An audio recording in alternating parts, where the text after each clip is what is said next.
Welcome everybody to our ShotGrid webinar. I'm very excited to see such a healthy number of participants joining the webinar. My name is Eli Rary.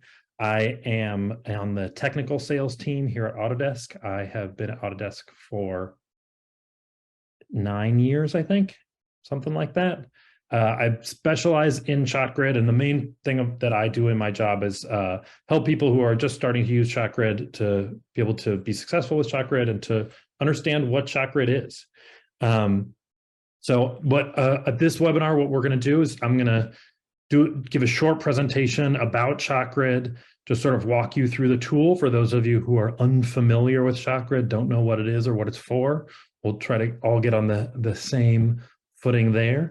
And then after that short presentation, we have a special guest here, actually 2 special guests from WeFX, who are going to talk a little bit about ShotGrid at their studio. Knowing that that is the most interesting part of the webinar, we made sure to make it second, so that you have to sit through my yada yada before you get to the good part. So without further ado, let's begin the yada yada. Let's talk about ShotGrid. What is ShotGrid? What's it for? Why do I want it? Why does anyone want it? So let's say that you don't have ShotGrid. Let's say you're starting a project. You have a lot of different tools that you're using. You have data that needs to be passed from one tool to another that needs to be shared with the team. There's a lot of different ways that that data is being passed around the data sphere, so to speak. You're sending emails. You might even be writing things on pieces of paper. You've got Google Docs or Google Sheets that are open that are carrying some of that data. This can work fine if you're working on one small project, but as soon as you work on larger, more complex projects or work on multiple projects at the same time, then this method starts to fall apart. It starts to become total chaos. So this is where ShotGrid comes in. ShotGrid becomes a hub so that everything, all of these different tools, all of these different processes that create data are all sending their data into one data hub, one central source of truth. And that's ShotGrid. It's a production management tool. It's also a review tool. It's those 2 things combined. It's a collaboration tool that helps your team to all know what's going on in the project at the same time. ShotGrid is a web-based tool. It you use it inside of Firefox or Chrome. You use it in your web browser, and on the back end is a quite complex database. But on the front end, there's a series of different experiences, series of different front ends that show that data and surface that data in different ways. So it's the same database on the back end, and then we look at it in different ways based on what we're working on. So I'll walk you through some of those different ways of looking at ShotGrid data now. We'll start with production management. This is sort of the heart of the ShotGrid tool. You can see this is what ShotGrid looks like inside the web browser. You can see there's a series of projects here. There's a menu up at the top where you access those projects. You're also able to access screens like My Tasks and Inbox. You can access a particular project and look at like a dashboard page like this. These kinds of dashboard pages are actually user defined, so you get to decide what you want to put on your dashboard page. Let's dig in a little bit more into one project. We'll look at a particular asset on this Dreadnoughts project, the Dreadnought asset. And you can see that now we're focusing on this one asset, and we have a series of different screens that we can look at. We have this sort of Facebook-like feed that shows us what's been going on in the project. We can actually write a little note to our colleagues and then post it here. The key thing here is that everybody has access to this. That this is not an email thread that's being shown to just one person or just a small group of people that needs to be forwarded around the studio. Whoever wants to see what's going on in the Dreadnought asset can go to the Dreadnought asset in ShotGrid and see a history of what's been happening. This same database can also show a sort of schedule. So here's a schedule with a series of tasks. I can assign this task to Spencer Williams. I can adjust on the calendar when this task starts and ends. I can even use dependencies to link tasks and sort of auto schedule an entire asset. So here you can see that the art, model, rig, texture are all lined up one after another. And as I adjust the dates on one task, that adjusts the dates on the other tasks at the same time. So this is a way to very quickly get a simple schedule that represents what you expect to happen in your project, and then to be able to adjust it as things change as they invariably do, with everybody having access to that schedule. We can also dig into a particular person. So here, let's look at this artist, Orson Welles. Orson Welles has 5 tasks assigned to him, and 3 of them are all in 1 week. So he's not going to be able to do those all at once. So we could push that task out to the next possible week, and then I could switch back to the main view to see how pushing that task out affects my overall schedule for the rest of the project. And it's this sort of switching back and forth between slicing the data different ways that makes ShotGrid really powerful. You can look at the whole studio, you can look at a particular project, you can look at a particular artist and see how these different schedules all interact. Also, feel free to jump in with questions in the chat as I'm giving this presentation. If you have questions, we're happy to answer them. I'm going to move on now from production management to creative collaboration or visual review. This is the other main portion of what ShotGrid does, is visual review. So here you can see we've got some tasks. So this is an artist looking at their tasks. These are the tasks that they're currently actively working on. And I can actually launch this task in Maya. So what's going to happen is that Maya is going to open with a ShotGrid menu. And that's going to create this ShotGrid panel on the right-hand side. You can actually see that here it says Shotgun instead of ShotGrid. Shotgun is the previous name for the same piece of software. If you were not aware, we had a couple years ago, we changed our name from Shotgun to ShotGrid. So here I'm able to actually do my work in in Maya, and then publish it directly to ShotGrid using the ShotGrid panel. This integration is available in tools, a lot of tools, not just Maya. It's available in tools that are not Autodesk tools. It's available in Nuke. It's available in Unreal. We'll dig into those integrations a little bit more. But for now, I just want to show you how this review will work. So now that I've published this turntable, a reviewer can then watch this turntable and make comments on it. So this is a really easy way to get that cycle back and forth between reviewer and artist. To get that information to go back, I can split screen it, a previous version with my current version. I can draw directly on the image and write comments. So this is all different ways to try to speed up that cycle between the artist and the person who's reviewing the artist's work. If you can speed up that cycle, it often can speed up the entire flow for the studio. The artist then gets that note inside of Maya, and is able to respond to it directly in the ShotGrid panel without having to get out of their DCC, whatever tool they're using to do that work. In my experience, being able to do these kinds of visual reviews is something that a lot of studios are doing already, but it's often time consuming. It requires going into a separate screening room or something like that. People are being pulled away from their work. So being able to have these quick ways of passing on visual information to specify exactly the changes that an artist needs to make, being able to get that cycle to happen quickly often increases the overall quality of the work that's being delivered on deadline. And these days, everybody is trying to deliver higher quality work under shorter deadlines. So these kinds of tools can be extremely valuable. You can see here it's some animation notes that are being given in a review. So all of this is in that same web-based database with ShotGrid, along with the production management tools. So we've covered production management and creative collaboration. Now we're going to move on to client communication. So client communication is one of the things that really helps our customers to stay sort of buttoned up inside of ShotGrid. Here you're looking at what we call the Review Notes app. It allows you to take notes on a whole playlist of material and then send all of those notes out at once to all of the artists, being able to review them before you send them out. It's designed for those screening room reviews with a client. But we also have the ability to send a playlist to the client. So in this way, we're giving access to the visual material to someone who doesn't have access to the ShotGrid site. So we select a specific playlist, and when we share that via email, so that when the director or the visual effects supervisor on the client side takes a look at that playlist, they just get an email. They can open up the email, it gives them a link. They don't even need to know what ShotGrid is, and they can go through and look at the visual material and hit approved or give notes. Those notes don't go directly back to the artist the way they would in an internal review. They go back to the person who sent the review to the client.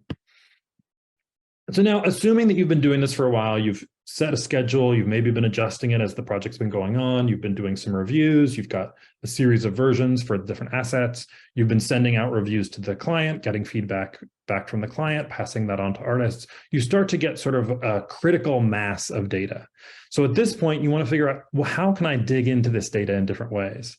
So ShotGrid provides a bunch of different visual tools that allow you to dig into the data. And the goal that we have is to make it possible for you to see exactly the data that you want to see that's most valuable to you. So I can take a look at this pie chart and say, well, what are these shots that are ready to start? Why haven't they started yet? I want to dig in directly to exactly what those shots are. What's this shot that's on hold? I'm going to go directly to that shot and see why it's on hold. What was the last version that was published? What was the note that we got from the client?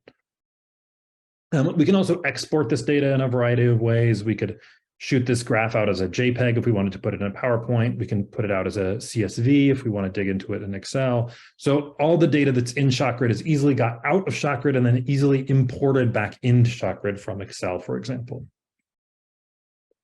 We also have what we call calculated fields. Calculated fields are similar to the formulas that you might use in Excel. But we set that formula at the field level. They're custom fields that, again, are created by the user. As much as possible, we make ShotGrid customizable so that you're seeing the information that you think is important for your pipeline. We want ShotGrid to be arranged around your pipeline. We don't expect you to arrange your pipeline around ShotGrid. We also have some dashboards that are user created. This is, again, in that same theme of being able to create what you want to see. You can see there's a bunch of different widgets on this page. This page is not something that we create for the user. This is something that the user created, in this case, specifically as a dashboard for producers. This is the comp lead dashboard that they created. So each of these dashboards is going to be slightly different based on what that particular user wants to see. If you're working with an outsourcer, then you might have an outsourcing dashboard that specifically shows the tasks that you've assigned to a vendor studio. I also want to show you some of our resource planning tools. This is the newest suite of tools that have been added to ShotGrid in the last couple of years.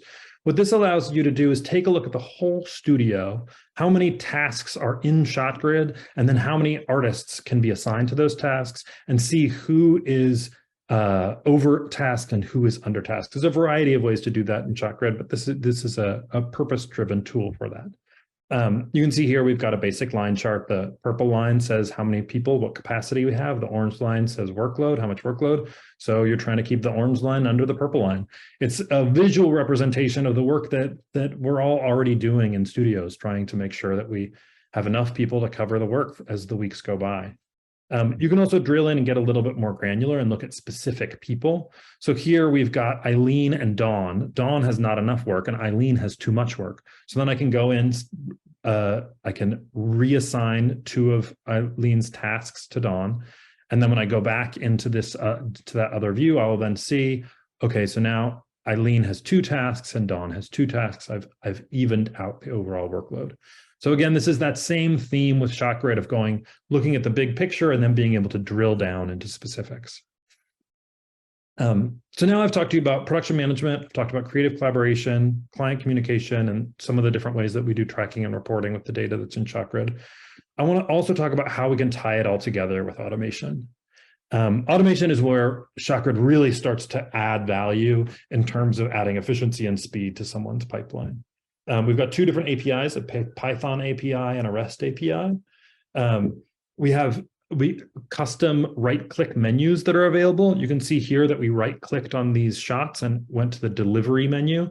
This delivery menu isn't actually in ShotGrid. This is added by a user, transcode for review, copy for final delivery. These are Python scripts that were written by a developer who's one of our customers, and they get to add this into their pipeline, into their ShotGrid based on the automation that they want to build. We do have integrations that we provide as well. You can see that there's a variety of different softwares that we use, that we integrate with, both Autodesk, Adobe, from a variety of different developers. These same tools, the loader, the publisher, the ShotGrid panel, which we saw earlier, these are available and are the same in each one of these different integrations that we offer. It's also possible that you're using a tool that we don't have an integration with. So that's where we have what we call the desktop publisher. This is a tool that will take any file that you want and register it in ShotGrid or push the QuickTime or an image for review. So we want to make sure that no matter what your pipeline looks like, you're able to get your data into ShotGrid easily and share it with the rest of your team.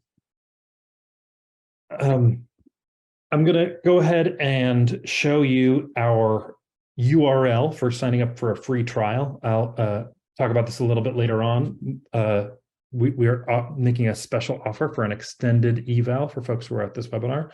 But just suffice it to say that anyone who wants to try out ShotGrid, you have a free trial available to you. The free trial is fully functional, that we don't hide any functionality for the folks who are using the free trial. And if you decide to become a subscriber with Autodesk, then that same site is the site which will become your site. So you actually are using your production site. You're just getting access without a subscription, or without a paid subscription, I should say.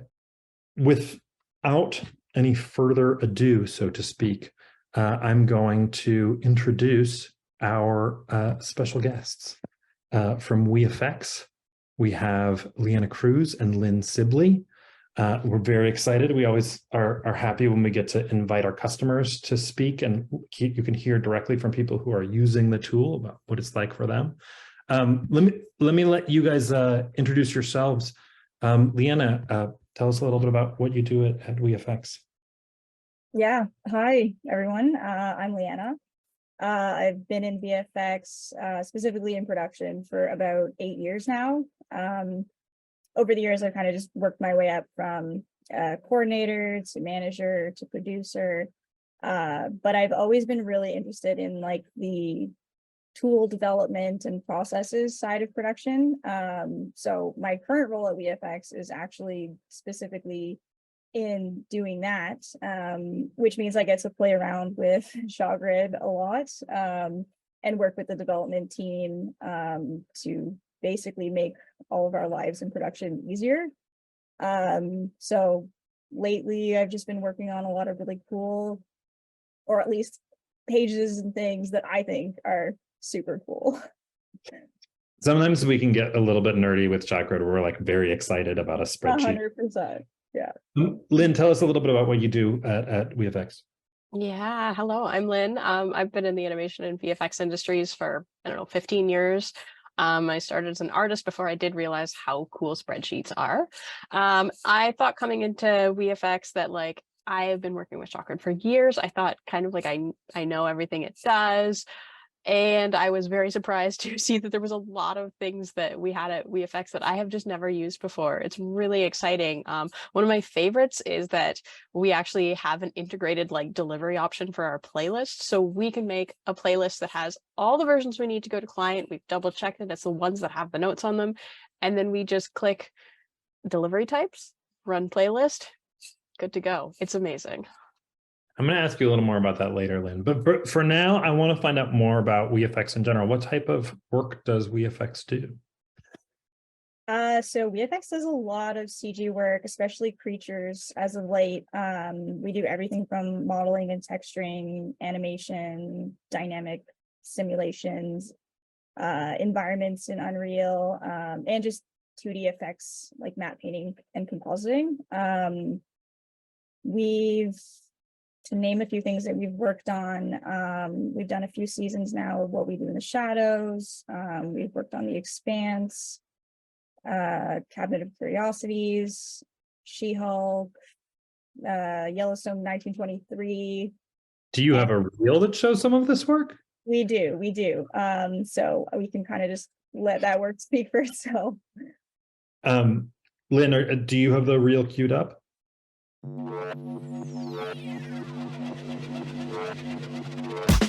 I've been coming up hot for a minute. Everybody know the drop when I'm in it. I drop the top when I'm in it. Everybody know the drop when I'm in it. Yeah, I go so everybody know I'm you know when they click through to the send this box to get so divine.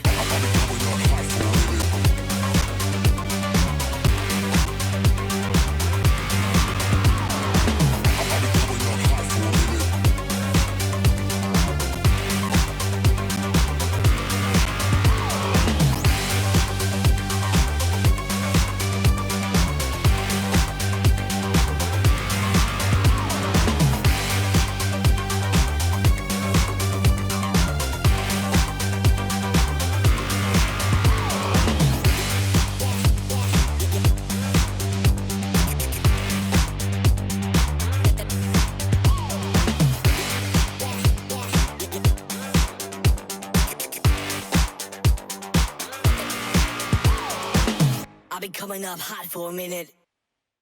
That was awesome.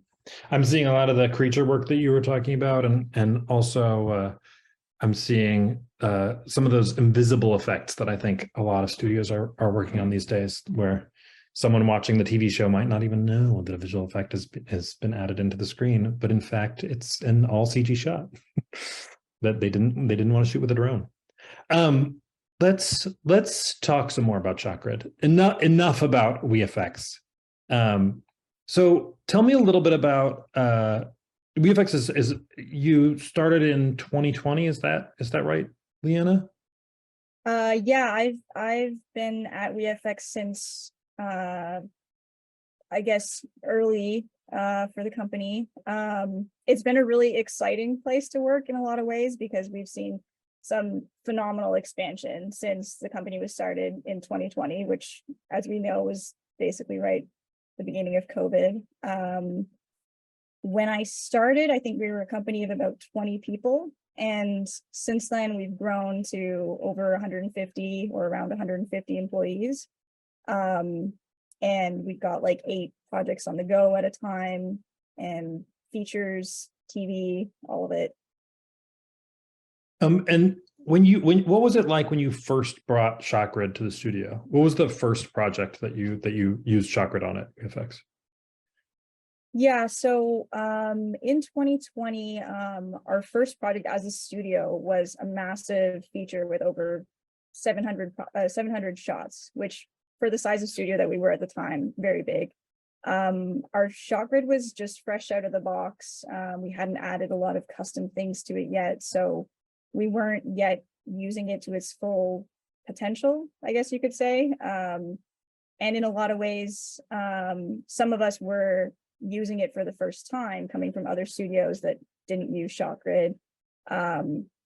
So it was a bit of a nightmare at that time. We were, taking notes with like the Notepad app. We were making status reports manually in Excel, checking in with artists and giving them priorities just like over chat or email, which I've seen at other studios before. But basically finding ways to do all of this in ShotGrid was really exciting. So now like we're using the Review Notes app, which is built into ShotGrid for all of our dailies. It lets us take notes really quickly and like pull up relevant information to the shots that we're specifically looking at. So when the VFX soup asks you a question, you're like, you know exactly who's assigned, you know exactly like what the due date is, and it's all like right there in front of you. Now we're exporting status reports and putting our dates directly in ShotGrid. Instead of those hit lists being over chat, we can update it live on ShotGrid where artists can see what priorities we want them to focus on. So it's changed a lot in that way. Lynn, let me pick on you a little bit. Can you tell me a little bit? I know WeFX works on a lot of different projects simultaneously. How do you manage multiple projects, especially if you have multiple artists that are working on multiple projects? Yeah, absolutely. I mean, that's a really tough thing to do, especially in VFX, where like a lot of artists will be working on all of the projects. They're not just dedicated to one project. So we need to make sure that they have an appropriate workload, that they can see their priorities, like they know which task they need to work on first, which project is the priority. So we have like shotgun bookings to make sure that we're actually scheduling them when they're available. We have visual charts to like plan our resources. In fact, let me start sharing some more things, and I'll show you guys one of the things that we do. So this is actually a chart that we have that's showing like some of our different projects and sort of when they have peaks and valleys. So, you'll see that around this part of April, we had a really big peak and we needed to plan for that. Like that was a time when it was sort of like, can you schedule your vacation another time? Can you plan for a little overtime? It's really good. So we can see in advance when we're going to have those peaks and valleys, and, when they line up for a lot of different shows having their peak at the same time, really lets us anticipate those issues. This is really cool for me to see, because what just for everyone who's watching to understand, these graphs, ShotGrid provides the ability to make a line graph. But these particular graphs that they've set up are set up with their filters based on what they want to see. So they use the graph tool in order to show the particular information that seems relevant to what they want to see. I'm curious also about standardizing projects when you have people who are working across multiple projects. How do all the projects look the same in ShotGrid? Leanna, why don't you answer that one? You've done a lot with this. That's something that we're working towards. We're basically setting up, and ShotGrid allows for you to do this, to have a project template, so that as new projects come into the studio, you can create a project off of the template, and it will have all of those custom pages or charts that you've built. So that's one thing that we're actually very much working on right now, so that there's consistency for supervisors and artists who are looking at different projects, and that our production team will have some sort of standardization with the way that we use it, I guess. And then if I'm an artist who's working on a project, I might not even know who the supervisor is on a particular project because I'm switching between so many. How do you manage sort of keeping those relationships between supervisors and artists so that the people know who they work with? So this is just a sample of some projects we would have. And this is basically a page that artists can go to. They can see who is the VFX supervisor, who's the producer, who's the coordinator, who's even the editorial team on a given project. So any new artists that are joining a project for the first time, they don't have to ask around to figure out, who do they go to if they have a problem with something comp related. They can just see who's the comp supervisor right there. So these are all fields that we added. Yeah, these are all custom fields for VFX Soup, for coordinator, that you guys added in. And so you can fill all the information for each project. That's really awesome. I want to hear about these integrated delivery playlists, Lynn, that you were teasing us by telling us about earlier. I can't say enough about them. I love them so much. So we have some really awesome developers. Shout out to John Tran, who you tell him you need something and 10 minutes later, he's like, will this do? And it always does. Yeah. So he's used the ShotGrid API to give us some like super cool tools. Like we have Deadline integrated into ShotGrid to submit those delivery playlists, or slap comps. We're working on a tool to like create a JPEG sequence if you need it. It's just so good. So let me show you a quick little like movie that we set up showing like our playlist deliveries and how we could do that. So this is a sample like playlist we might have, and we can choose all of the different like formats that we need to send it. Every client is different, so we have it set up differently. Every playlist is even different, and then we can just click on the playlist actions, run our delivery, and it'll pop to this web page that's like custom thing. We submit it, and then not only do we have it go onto the Deadline farm, so you can just go check it there, we also get an integrated GChat notification. So in our Google Chats, we get a notification that we've run this playlist, and it opens our playlist tracking. So it's really cool. That is great. That's super great. So these kinds of tools, a lot of our customers build these kinds of tools where you're developing a tool that's specifically matched to your pipeline, but that relies on the data that's in ShotGrid. So it sort of extends ShotGrid's capability. It always makes us look really good when folks go to work at a studio and then ShotGrid does all this extra stuff that we never even built. Are there other integrations that you've started to become sort of dependent on that you've built in your pipeline? Oh my goodness, absolutely. I mean, we have everything from like a very simple like render management page where everybody can put the priorities for all the projects, so that like a render wrangler or whoever's managing the farm knows what priority every project needs to be in and can see them like all relative to each other. But that's not the only thing we've done. Like we use a lot of the built-in integrations too. Like we use RV all of the time for reviewing. Can you tell me a little more about review, about how you do reviews in ShotGrid? Yeah. So I think we all know that, working from home has created some issues because it used to be that we all would sit down in a theater together, review, you know, it would be live. You wouldn't have to worry about like somebody lagging, somebody joining.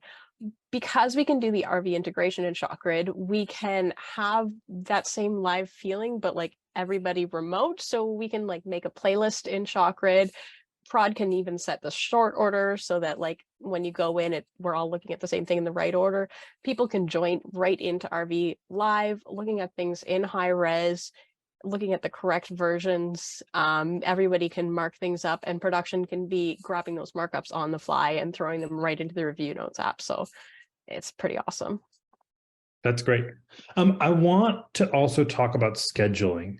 I think that scheduling is one of the things that almost every single customer who uses ShotGrid at some point needs to dig into. So what tools are you using to schedule all the different projects you have going at WeFX? I've been trying to use more and more of ShotGrid's built-in features that work with the tasks. I think Eli touched on it a little bit in his presentation, but basically we've been using lately the milestones feature and the dependencies for tasks. It allows like artists and production to see the same info and the same deadlines. So essentially we would fill in all of our dependencies for tasks on a shot, which essentially means like the order that tasks need to be completed, which tasks are dependent on one another. And once we have that, and as well as some durations, then the Gantt chart will sort of graph it out visually. And for those that like seeing things in a visual way, it's super cool. And you can see how all of those tasks are linked to one another. We also have our HR team involved with setting up our regular studio work days in ShotGrid. So obviously we don't work weekends, and we have sometimes office closures for specific Canadian holidays. So all of those get put in by our HR team, as well as work schedules for people that are part-timers, or they have like an irregular work week compared to the rest of the studio. And then also just regular vacations. So ShotGrid has ways to enter all of those things in for your users. And then all of that gets reflected in the Gantt chart. So we can see if there's someone who's going to be off during a certain period, or if there's a holiday that's going to affect, you know, suddenly we go, oh, we have one less day in the week than we thought, and we hadn't planned for that. But the Gantt chart allows us to see that in advance. It'll also show us if we have dependency violations, which I don't know if I can explain very well, but maybe I think it'd be easier if Lynn shows. Yeah, I set up just a little video showing you guys how we kind of actively use that scheduling. So you can see in this sample shot, we have our upstream dependencies shown here, and you can see like we have like the roto, for example, and like our tracking. So like our track is connected to our layout, and then you can see it visually here, like tracking connected to layout, connected to anim, to effects, you know, just the way a shot moves through a pipeline. And you can even see like that roto doesn't connect until all the way into comp. That's when we first need it. And you can see that comp needs a couple of dependencies. You can also see our milestones here. They're flagged here, and you can see the date is here, and that is actually reflected in a date that is live updating for our artist, so they know when their shot is due, when it's coming up next. We use these as milestones, and we like to pin these milestones. So you can see pinning here, and that means if we accidentally schedule something that goes over it, we'll notice. So for this example, we'll just pretend that our animation is ready to start, and our available artist is Lyle Landley. And you can see it automatically pushed this out because Lyle doesn't work Tuesdays or Thursdays. It looks okay though. It hasn't gone over our deadline. We're still okay. Lyle could do that task. Great. Lyle did the task. Let's approve it. We're ready to approve our milestone and move on to effects. So we're actually, we've made a really poor decision. Leanna's going to be our effects artist for this. I'm sorry, Leanna, but you're not an effects artist. There is a problem though. Leanna has booked a vacation at that point. So we are going to split our task and see if it'll be okay if she could just handle it when she gets back from the vacation. It is not. You can see there's a big dependency violation. It's red. There's a little angry pop-up here that's going to tell us like, it's a dependency violation, like you're a week late. That's not going to work. So I'm sorry, Leanna, you did not just get promoted to effects artist. Let's clear that split, clear Leanna off. And let's see who can do this task. So we'll assign Lawrence to it. Sorry, Lawrence, you're also becoming a VFX artist. There we go. We have it. We still have our buffer week in case something happens to the schedule, which we all know it will.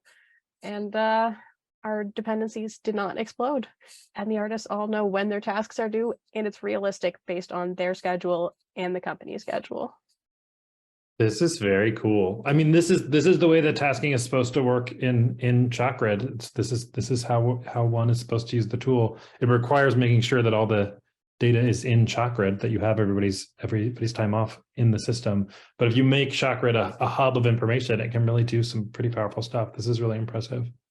Leanna, I wanted to ask you, you were around at WeFX when ShotGrid was first introduced to the studio. And I know that often that switch from whatever, manual tools like Excel or whatever to ShotGrid can be a difficult transition to make for everybody. It's one tool that the whole studio depends on.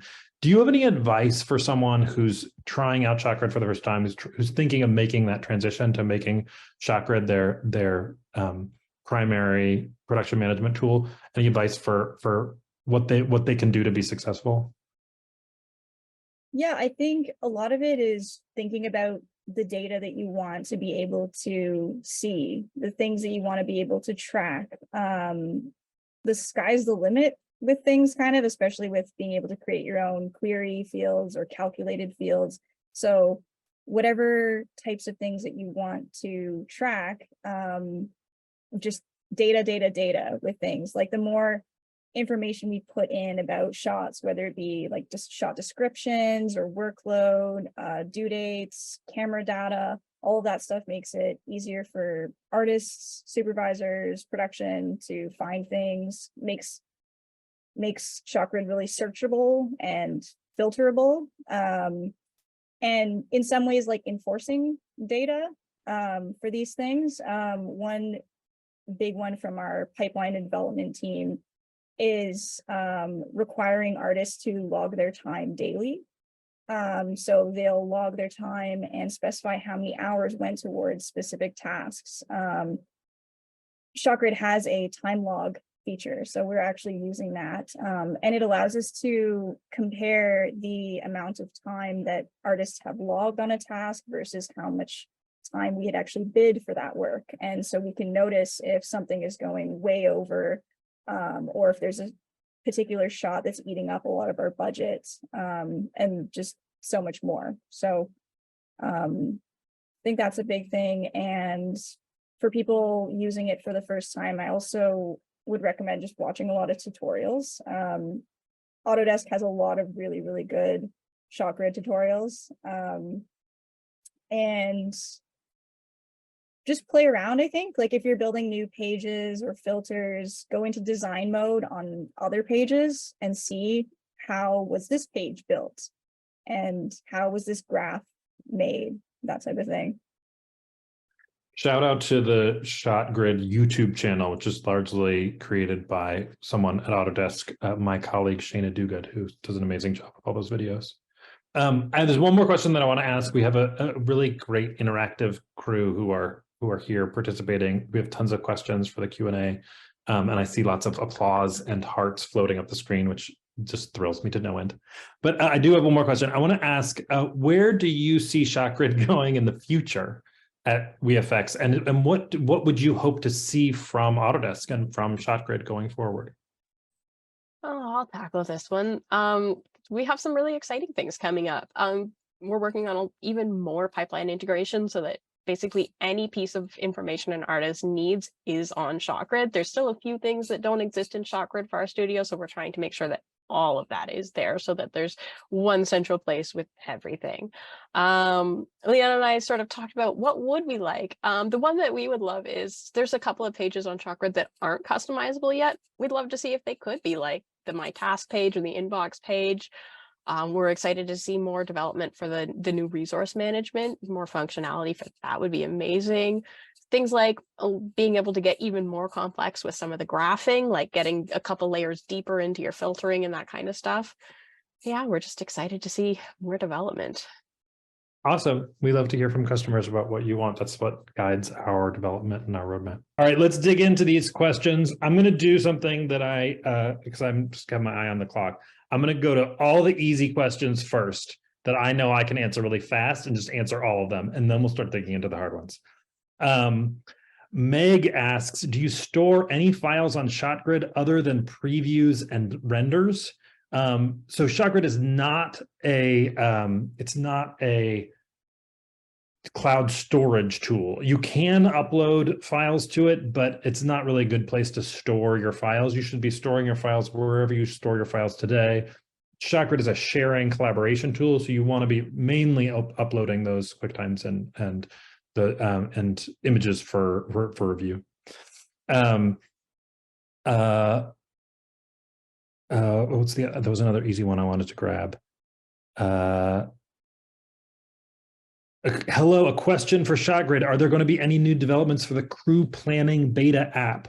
That's from Lindsay. Lindsay, we are not currently working on the crew planning beta app. The resource planning tools that I showed in my presentation, those don't entirely replace Crew Planner, but that's where we're focusing our energy at this point, is to try to add functionality there and to some other new tools in that realm that I am unable to speak of at this time. They're very exciting. And then there was one more question I wanted to grab. Grace Park asks, I work in video games and I'm looking for a work tracking system for our team. Is ShotGrid used primarily for art and creative teams, or have you seen it used for full cross-functional game teams? I have seen it used for full cross-functional game teams at places such as EA and Activision and a variety of other game studios. We actually did a webinar specifically geared towards game studios not long ago, where we had a special guest from a game studio talking about what they had to offer. Grace, if you reach out to Ethan Kuhil, you'll get his information in the follow-up email to this webinar.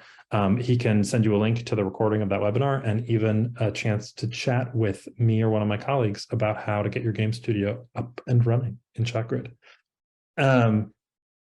So let's go to some of the questions for our guests so that I will shut up briefly. Oh wait, I have one more. Do you have downloadable templates to upload tasks and assets? So downloadable templates is a question from Isadora. The downloadable templates is something that we've been asked many times. We don't offer downloadable templates. You get templates when you first start up your ShotGrid site. We give you standardized templates that everybody gets the same ones. And you also get standardized sample demo projects that have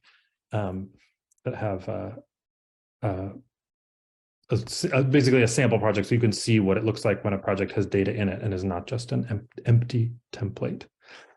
So now, questions for our guests. Brett asks, do you schedule all of your tasks at the beginning of a project, or do you work in sprints? If you schedule everything at the start of a project, how do you manage rescheduling dependent tasks when delays inevitably occur? Yeah, I can answer that. So yes, we do tend to schedule it at the beginning of the project or beginning of an episode. Things will really depend on the client and when they've provided you their post schedule, or how much of the post schedule they've shared with us as a vendor.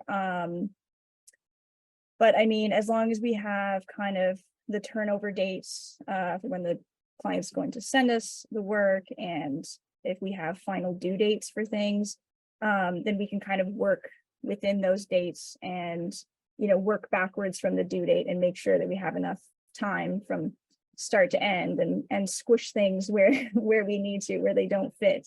Doing that, of course, you know, things will change when there's delays for whatever reason, whether it's on the client side or internally.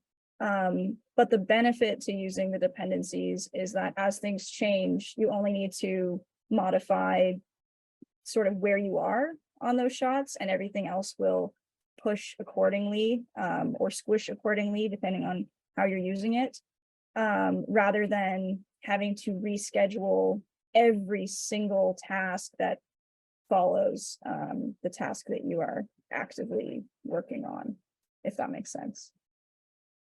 That's a great answer. Another question.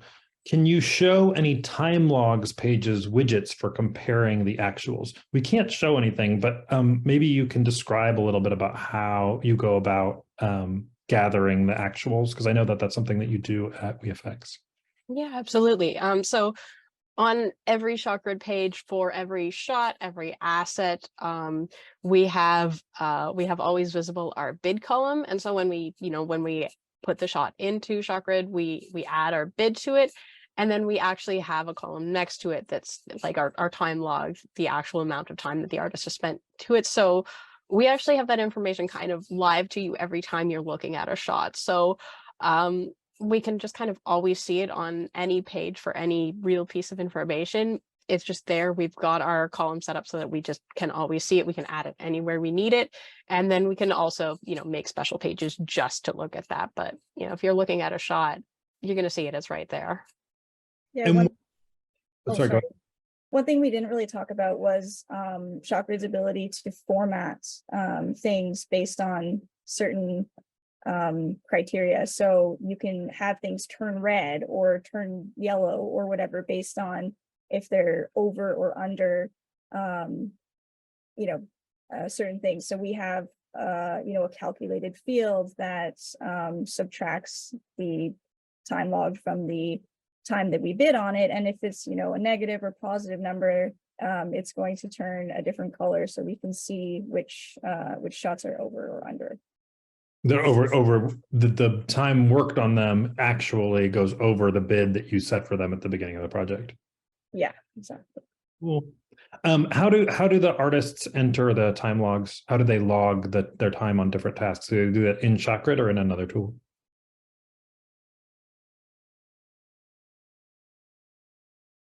Lynn, you want to answer that? No, don't answer. No. Actually, I'm not sure. I've never entered time as an artist. I enter mine on ShotGrid. Maybe Lawrence should answer this. Yeah. Oh, that's mean to me when he wasn't ready. I can talk. Can people hear me? Yeah. Hi, I'm Lawrence. I'm the head of technology at WeFX Studio, and I'm just hanging out, really enjoying this presentation. So the way we handle time logs at WeFX, we unlike our experience at previous studios where we had very inaccurate time logs because artists were kind of waiting till the end of the week on Friday, and then it's like, oh, 2 hours this, 2 hours that, 2 hours this, and then it's kind of like, why are we even bothering doing that, right?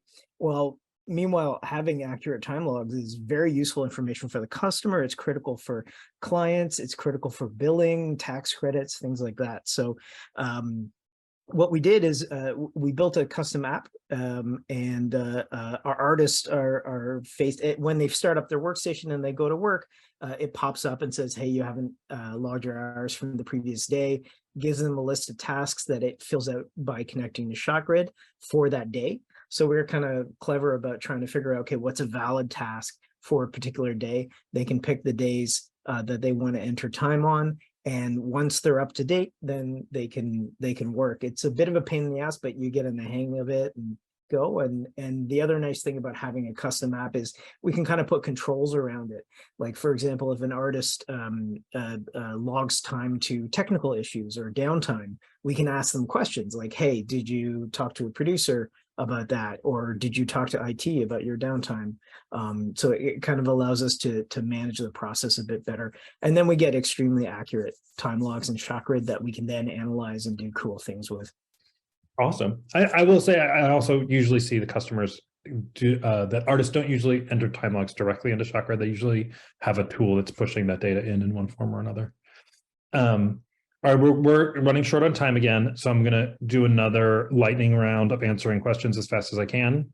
With ShotGrid Create, I saw your example of using Maya, where someone can go into the program to review scenes or assets and have their notes go straight into ShotGrid. Yes, it's very cool. Would this also be available in Toon Boom Harmony? No, it would not. Another question, what is the importance of opening and closing notes feature? I notice that it in the review app, but I'm unsure what to do with it. Opening, closing notes, it's just another field that's available on notes. We provide a lot of fields on notes, on versions, on assets that we're guessing you might need or might be part of your pipeline. If it's not part of your pipeline, I don't recommend making it part of your pipeline. It's one of the things about ShotGrid is that it's customizable to the way that you're working. So if you have part of your pipeline, which is that you close a note after it's been addressed, then we're giving you a field to be able to do that. But if that's not something you're doing already, I don't recommend that you start doing it just because we provide you a little checkbox. And then the question, could you set any notification when the due date is coming, some sort of reminder? So this would fall back on what I think Leanna was talking about earlier, where you can color code certain fields based on information. So for example, you can say, hey, I want any task that has a due date today or tomorrow to turn red, to just let me know it's coming up tomorrow, or it's coming up today, or it's in the next 3 days. You can set that however you want it. And then you have those suddenly get highlighted red in the screen. So that would be one way to do that. And then we have a question from Graham, which is, how do you set artist priorities in ShotGrid? I'm curious to hear how Lynn and Leanne do that at WeFX. When people usually ask me, how do I set priorities? There are essentially two ways to do it in ShotGrid. One is to use the due date, and the due date is the priority. If it's soon, then do it now. If it's later, then do it later. The other is that you can create a custom field called priority and set it to priority high or priority low, and then make that visible for artists on the dashboard that you create for them. But I'm curious to hear from Leanne and Lynn, though I do know that we are almost out of time. I'll keep it really short, but basically we do have like a custom field that we use as our sort of next delivery date for things, but we do use the due date field as well.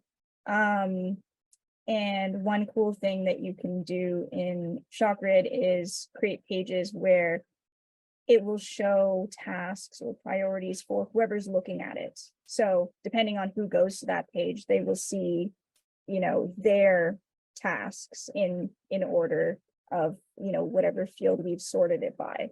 So you don't have to make a page for every single person. You can just make it so that when anyone goes to that page, they see the things that are relevant to their user. Another one of those dashboards. Go ahead, Lynn. I will say it's not perfect, but that's kind of a good thing, because otherwise what would we have a job for? That's a good point. We do want to have jobs. And with that, we will end our webinar. Thank you for all your emoji enthusiasm. It feeds our souls. And have a lovely rest of the day.